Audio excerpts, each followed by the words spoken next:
Hello everyone and welcome. Today we will be discussing about how to add a Trustpilot widget to Shopify. Now before we start, make sure you click the link below to get the best Shopify free trial and start your business with some exclusive bonuses. So to add your badge, what you need to do is simply head over to your app section and you can get this Trust Badge Bears.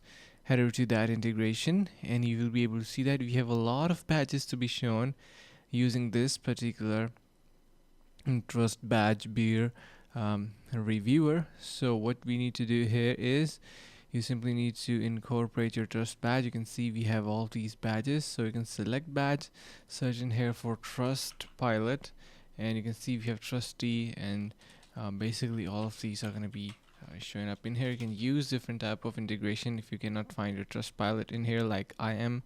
So the key point is that you can use this type of integration from the App Store, and that is going to be providing you with the Trustpilot widget to Shopify.